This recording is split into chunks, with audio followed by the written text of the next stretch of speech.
The courtroom was supposed to be a place of justice, but that day, it felt more like a public execution. Cameras didn't just capture the law, they captured heartbreak in 4K. When Kandi Burruss walked in, clutching that silver flash drive, the entire room went silent. Nobody expected what she was about to do, not even Tiny Harris. What was supposed to be a quiet hearing suddenly turned into a media circus. Within minutes, whispers spread. She's got the tapes. And not just any tapes. We're talking about T.I.'s private jail phone calls, conversations that were never meant to leave those walls. Reporters' phones started buzzing, lawyers scrambled, and Tiny's hands trembled as the audio began to play. The voice on the recording? Unmistakable. T.I. himself, emotional, angry, and saying things that could flip the entire case upside down. By the time the first clip ended, Tiny's tears had already ruined her makeup. Fans outside the courthouse were screaming, "Kandi really did that?" while Twitter lit up with hashtags like #KandiLeaks and #TinyBreaksDown. But here's the question everyone's asking. Why did Kandi do it? Was it revenge? Protection? Or something much darker that's been bubbling under Atlanta's elite circle for years? Because this wasn't just another court day. This was the day friendships shattered, secrets spilled, and reputations burned to ashes in real time. When the news first broke that Kandi Burruss had allegedly leaked T.I.'s private jail phone calls during a court hearing, the internet went into total meltdown. Blogs were posting clips, fans were digging up old interviews, and everyone was asking the same question. Why would Kandi do that?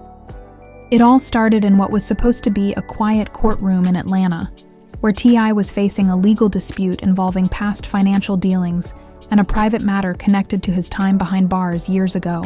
The tension in the room was already high, but when a series of audio recordings were played, T.I.'s actual voice, recorded from prison phone lines, the air went ice cold. And that's when people realized something wasn't right. Those calls weren't supposed to exist publicly.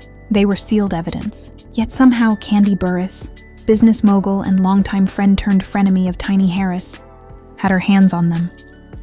One of the clips was shocking. You could hear T.I. arguing with someone, a woman. And though her name wasn't mentioned, her voice was faintly recognizable. It wasn't Tiny, and when Tiny's legal team heard it, you could almost feel her heart break through the courtroom floor. Witnesses say Tiny froze, her lips trembling, eyes wide as if someone had pulled the ground from beneath her.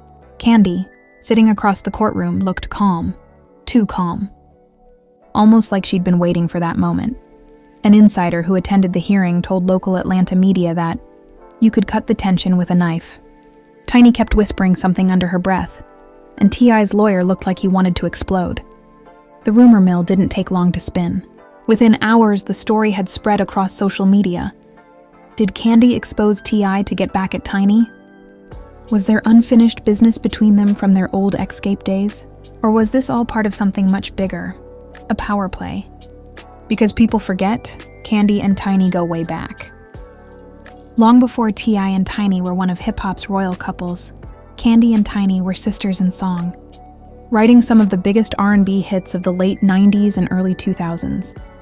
They shared stages, hotel rooms, and heartbreaks, but somewhere along the way, the friendship soured.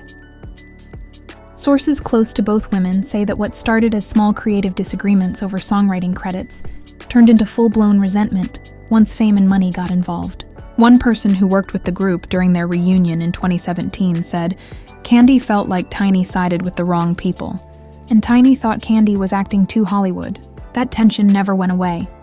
So when the court incident happened, people immediately connected the dots. Maybe Kandi had been holding on to something all these years. Some secret. Some proof, waiting for the perfect time to remind everyone who she really was. But what made the story even wilder was that, according to legal insiders, those jail calls weren't supposed to be in anyone's possession except for law enforcement and attorneys directly involved in T.I.'s case. So how did Kandi get them? That's where things start to get messy. A rumor, circulating through Atlanta's entertainment. Scenes suggested that someone from inside T.I.'s camp, possibly a disgruntled former assistant or an ex-employee, had sold the recordings. Another theory claimed that Kandi had received them anonymously, maybe even as a warning. Either way, it didn't matter. The damage was done. By the time the courtroom cleared out, Tiny was seen leaving in tears, clutching her purse and refusing to make eye contact with anyone. Paparazzi cameras caught her outside, muttering, "I can't believe she did this." Meanwhile, T.I. stayed silent. But you know social media doesn't sleep. That night, Kandi exposes T.I. was trending, with fans divided straight down the middle. Some defended Kandi, saying she was just telling the truth and protecting Tiny from lies. Others blasted her, accusing her of chasing headlines and betraying her friend for clout. Even members of the Real Housewives of Atlanta cast started to weigh in. Kenya Moore tweeted a cryptic line, "When you play with snakes, don't be surprised when they bite." And Portia Williams dropped an Instagram story saying, "Some things just shouldn't be done to people who once called you sister." Backstage, sources close to Kandi said she was completely unbothered. In fact, according to one insider, Kandi was overheard saying, "They wanted drama? I gave them truth. Let's see how they handle it." But it didn't end there, because a few days later, a new piece of the puzzle surfaced. A voicemail. Allegedly from T.I. himself. In it, a man sounding exactly like Tip is heard saying, "Y'all think y'all can play with me like this? Ain't nobody safe. Not even you, Kandi." Fans went wild. Was T.I. threatening her? Was the feud about to go nuclear? Or was this just another misunderstanding blown out of proportion by the internet? Kandi didn't respond directly, but during a late-night live stream, she smiled slyly and said, "You know what's funny? People always expose themselves when they mad. I don't even gotta say nothing." That one line sent the blogs into overdrive. Because now the question wasn't just why she leaked the calls, it was what else does she know? People started speculating that there were even more recordings, conversations between T.I. and other high-profile figures, maybe even ones that could destroy reputations. As the story grew, so did the chaos. Tiny reportedly stopped taking calls from Kandi altogether. T.I. went into damage control mode, having his lawyers release a statement calling the leak unauthorized, unethical, and under investigation.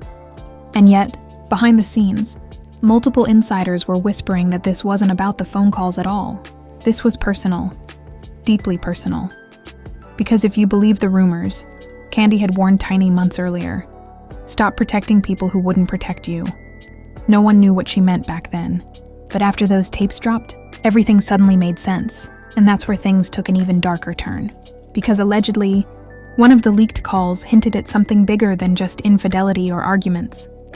It hinted at business secrets, shady deals, and names that weren't supposed to be mentioned in open court. Fans started piecing together the voices in the background, swearing they could hear familiar rappers, maybe even other Atlanta legends. And when you start connecting dots in Atlanta's music scene, it's a web that runs deep. By the end of that week, everyone, from the Shade Room to TMZ, was chasing the same story. How deep did Kandi's leak really go? And was she ready to take down an empire just to prove a point? Because in Atlanta, nothing stays secret for long. And when the truth finally hits the light, it burns. By the next morning, Atlanta was buzzing like a beehive after a hornet sting. What had started as courtroom whispers turned into a full-blown scandal ripping through hip-hop's tight-knit scene.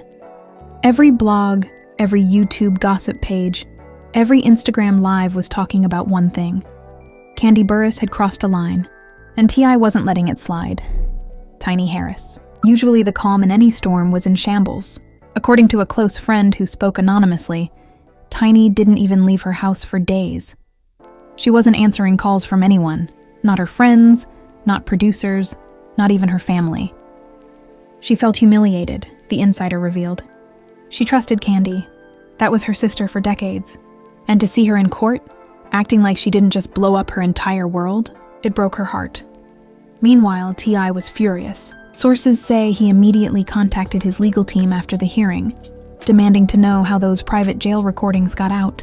One lawyer, speaking off record, said Tip was ready to sue everyone in the room. But before he could even file anything, more chaos dropped. Clips from the leaked audio started surfacing online. Somehow, someone had uploaded short segments, not full calls, but just enough to cause damage. In one, T.I. could be heard arguing with someone about loyalty. In another, He was allegedly talking about being tired of people leeching off his name. It wasn't proof of anything criminal, but it was messy, emotional, and raw. And that was enough to send fans spiraling. People began dissecting every word. TikTok creators were posting breakdowns, speculating about who he was talking about. Some thought it was Tiny. Others thought it was Kandi. A few even suggested he was talking about another Atlanta rapper. Whatever the truth, one thing was clear. The recordings had become a wildfire that no one could control. Kandi stayed silent publicly, but those close to her said she wasn't backing down. "She's not scared," said a friend who runs in her circle. "Kandi's always been about receipts. She don't talk unless she got proof. So if she's sitting quiet right now, it's because she's waiting for her next move." But Tiny wasn't the only one affected. The fallout spread fast. Producers who had worked with Xscape started canceling collaborations. Old castmates from The Real Housewives of Atlanta started choosing sides. Even Tamar Braxton went live and said, "This right here, this is what happens when friendships mix with fame. Ain't no loyalty in that game." Behind the scenes, though, it wasn't just about loyalty. It was about survival. See, according to a source inside Grand Hustle, T.I. believed that the leak wasn't just a random betrayal, it was strategic. He thought someone wanted to destroy his credibility, to paint him as the villain while making Kandi the victim. "He thinks this whole thing was orchestrated," the insider said. "He's convinced somebody's feeding her info, setting him up for public humiliation." The theory wasn't far-fetched, because just 2 days after the court hearing, an anonymous account posted another bombshell. A screenshot of alleged text messages between Kandi and an unknown contact. The texts hinted at more recordings, and even more dirt. One message read, "This ain't even the worst one. Wait till they hear what he said about her in March." Fans went wild. If that was true, then the scandal wasn't even close to over. Tiny, meanwhile, was breaking down. She reportedly confided in a mutual friend that she didn't recognize the man in those recordings anymore. "That wasn't my husband," she allegedly said. "That was someone else. Someone angry, cold, like he stopped caring a long time ago." Her family noticed the change too. Zonique, her daughter, posted a cryptic tweet that read, "You can love people to death and still lose yourself in the process." Fans immediately linked it to the ongoing drama, flooding her mentions with messages of support. And just when things seemed like they couldn't get messier, they did. Because during a late-night radio segment in Atlanta, one DJ claimed to have heard the full tapes. He described them as emotional, raw, and full of secrets. He even hinted that one of the calls included T.I. venting about his frustration with Tiny's friendships, saying, "They always bring in my business to the public. Y'all think y'all helpin', but you just make it worse." That was all it took. Suddenly, people started accusing Tiny's friends, including Kandi, of intentionally stirring the pot. But the next day, in a shocking twist, a lawyer representing Kandi released a brief statement denying she leaked anything. "Mrs. Burruss has not released or distributed any private recordings. Any insinuation that she is responsible for the recent leaks is false and defamatory." So now, the story took another wild turn. If Kandi didn't leak them, then who did? Some fans started pointing at T.I.'s team. Maybe someone close to him wanted to sabotage him from the inside.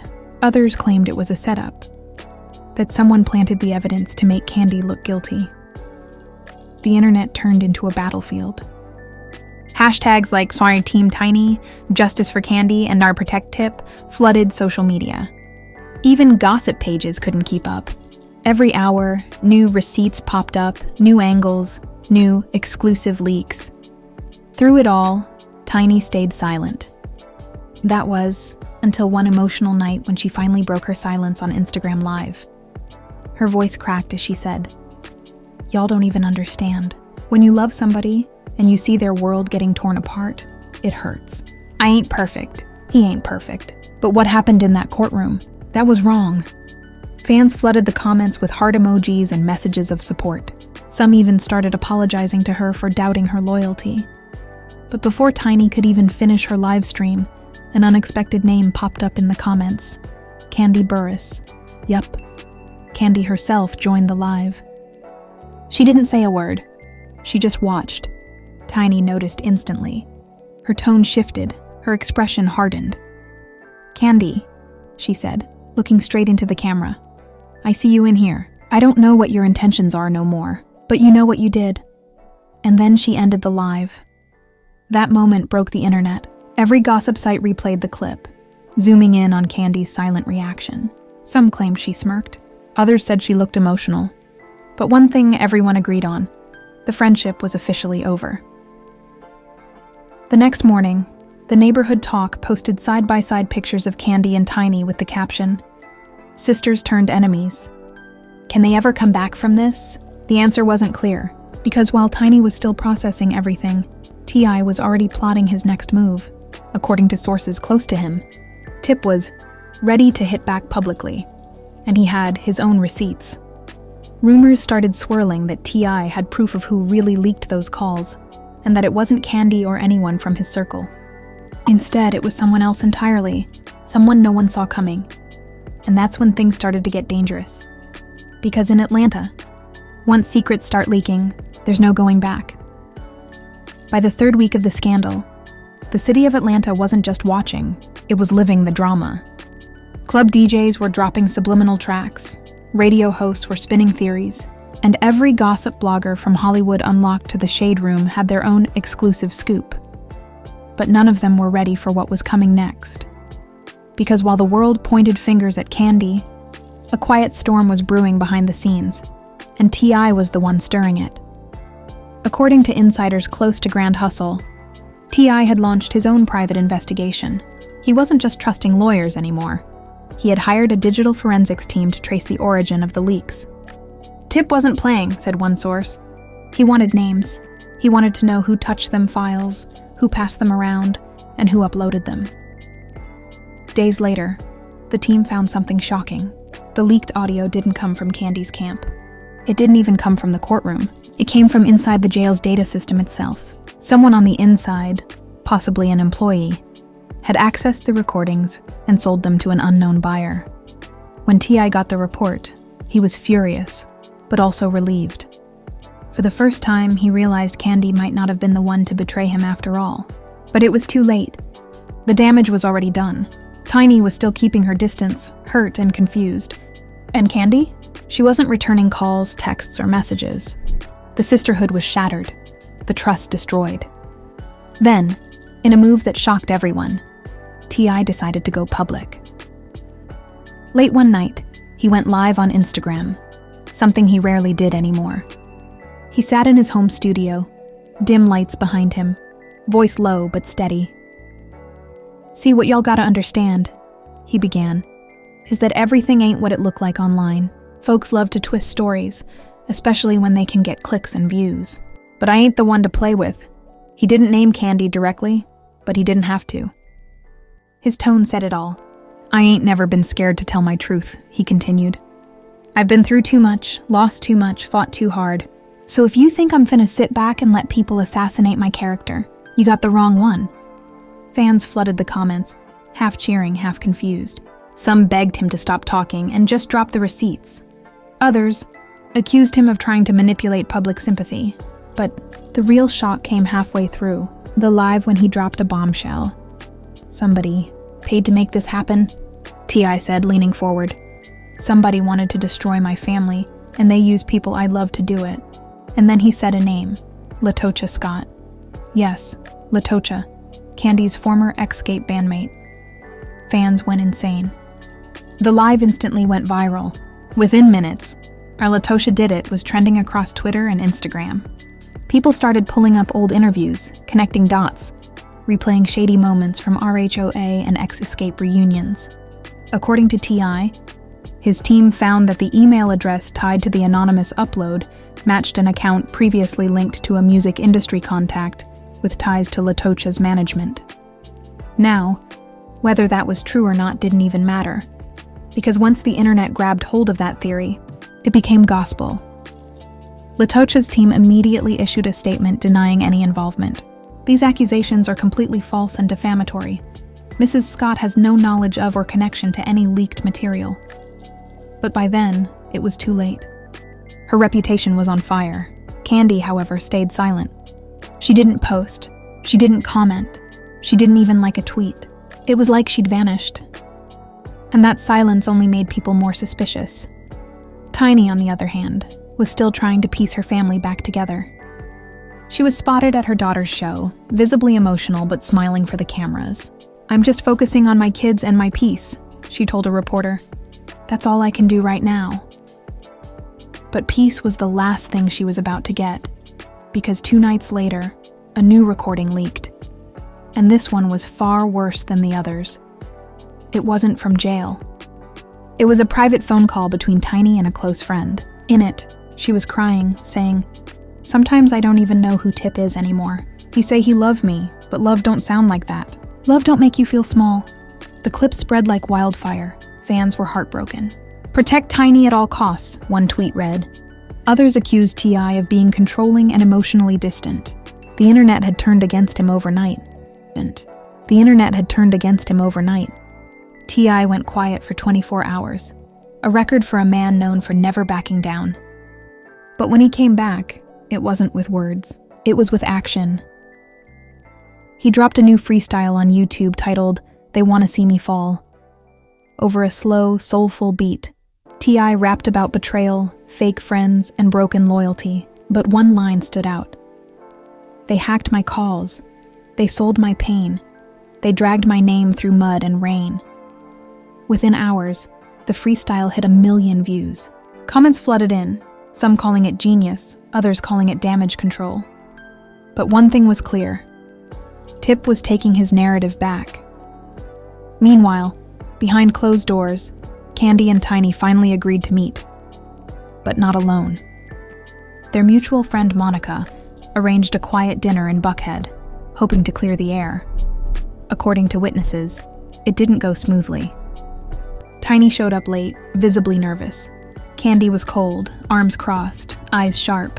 For a long moment, no one spoke. Then Kandi broke the silence. "Do you really think I would do that to you?" she asked, voice trembling but calm. Tiny looked down. "I don't know what to believe anymore." Kandi's eyes filled with tears. "I lost sleep over this. I lost money. I lost respect. You think I'd throw all that away to hurt you?" Tiny hesitated. "Then why didn't you speak up?" Kandi sighed. "Because every time I open my mouth, it turns into a headline. I figured silence was safer, but silence made me look guilty." For the first time in weeks, both women cried. The walls started to come down, just a little. By the end of the dinner, they didn't hug it out, but they agreed to stop letting outsiders tear them apart. "We both been through too much," Tiny said softly. "Let's not let this destroy what's left." But while they were finding peace, T.I. was losing it. Because that same night, he received a mysterious email from an encrypted address. The subject line read, "You're not done yet." Attached was an audio file labeled "Final Call MP3. T.I. played it and froze. It was him. On the phone, saying something he didn't even remember saying. Something that could ruin everything. The next leak hadn't dropped yet, but it was about to. And this time, there would be no denying it. The next morning, Atlanta woke up to chaos. The leak T.I. had been warned about, that mysterious file titled Final Call MP3, had just dropped. And this one wasn't like the others. It wasn't messy, glitchy, or incomplete. It was clear. Crystal clear. In the recording, T.I.'s voice could be heard saying, "They can take everything from me, but they can't take control. If Tiny wanna act like she done, let her be done. I'll rebuild this whole thing without her." Those words hit the internet like a grenade. Fans who once defended him were now split. Some said it sounded edited, spliced together. Others said it was proof of who he really was behind closed doors. Within hours, the hashtags Josh cancel T.I., Josh protect Tiny, and Free Kandi were trending simultaneously. Everyone had a theory. Everyone wanted a piece of the drama. And everyone was wrong. Because deep behind the smoke, a truth was finally starting to surface. One that nobody saw coming. Tiny. Exhausted and heartbroken, decided she couldn't hide anymore. She called her lawyer and told him she was showing up to the next court hearing, not to testify, but to speak her truth. "I'm not protecting nobody no more," she told him, her voice cracking. I've been quiet for too long. I just want peace. When the court opened that Friday morning, the energy was thick. Cameras were lined up outside. Fans screamed from behind barricades, and journalists shoved microphones at anyone remotely connected to the case. Kandi Burruss arrived first, dressed sharply in a navy pantsuit, flanked by her team. She kept her head high, but her eyes told a different story. Tired, drained, and disappointed. Minutes later, Tiny walked in. No makeup, no glam, just raw emotion. She looked like a woman who'd finally stopped pretending everything was fine. And then came T.I. In a black tailored suit and dark shades, jaw tight, moving like a man walking into a battlefield. When all three of them locked eyes inside that courtroom, it was like time froze. The judge began by addressing the elephant in the room. These recordings have created a media circus, and it's time we set the record straight. But before any lawyer could speak, Tiny stood up. "Your Honor," she said softly, "I just need to say something."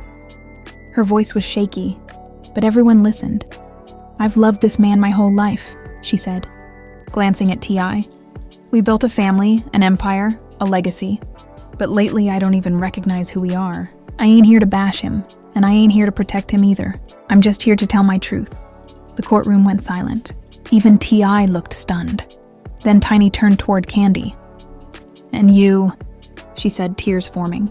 "I know we've been through it, but deep down I never believed you'd do that to me.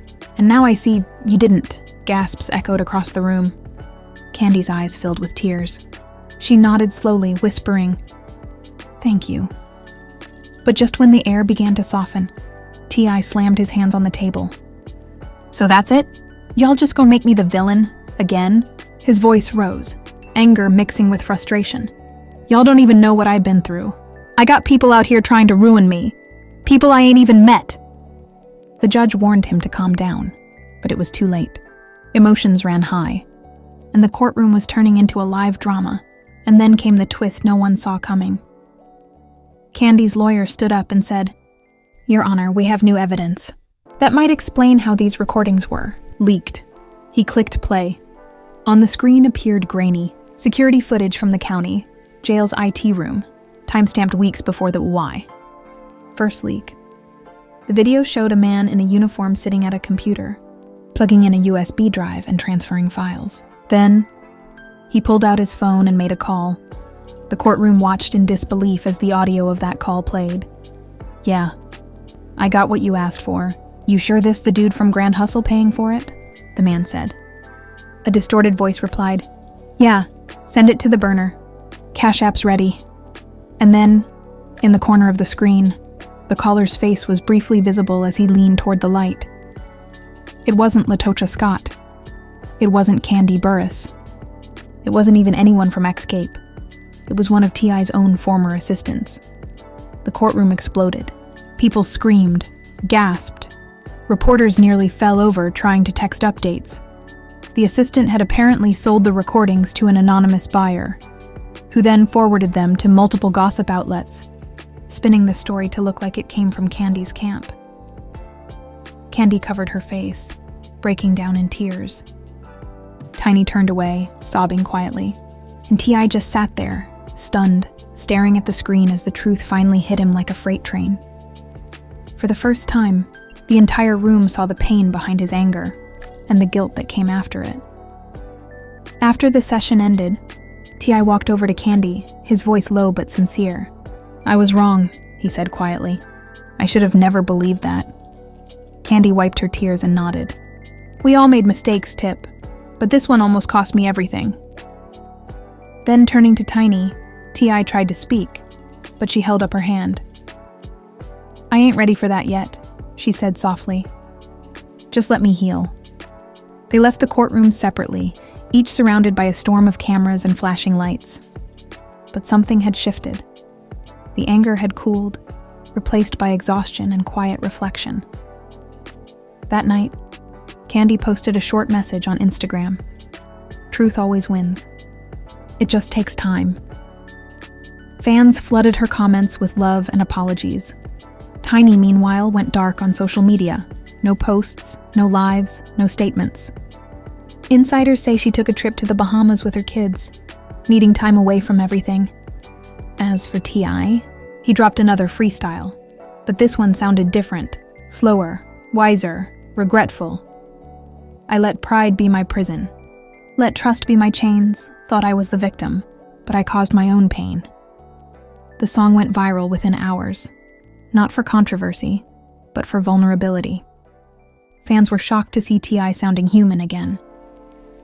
In the following weeks, Kandi and Tiny were spotted together for the first time since the scandal, at an Atlanta charity event, smiling and laughing. It wasn't a full reunion, but it was a start. Meanwhile, the former assistant responsible for the leaks was arrested and charged with multiple counts of wire fraud and data theft. His motive? Money, plain and simple. But even with the truth out, scars remained. The friendships weren't the same, the trust was gone, and the internet had already moved on to the next scandal.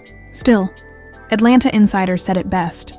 In this city, rumors burn fast, but truth burns longer, and just like that, the story that started with leaked calls and courtroom drama ended with something no one expected: accountability.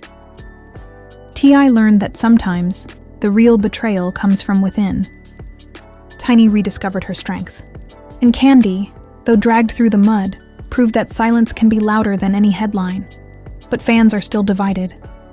Some think T.I. deserved everything that came his way. Others believe he's been misunderstood, a man reacting from pain and pressure.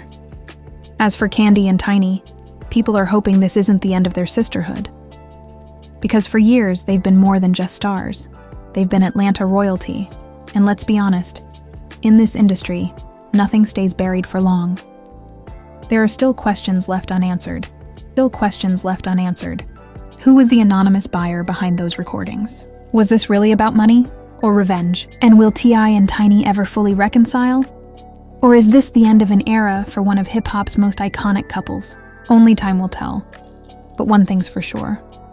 Atlanta will never forget the day Kandi Burruss, T.I., and Tiny Harris turned a courtroom into a live episode of reality TV that had the whole world watching.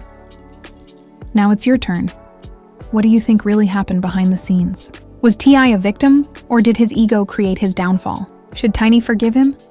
Or is it time she finally moved on? Drop your thoughts below, hit that like button, and don't forget to subscribe for more jaw-dropping celebrity stories just like this one. Because in Hollywood and hip-hop, the truth is never simple, and the drama is never done.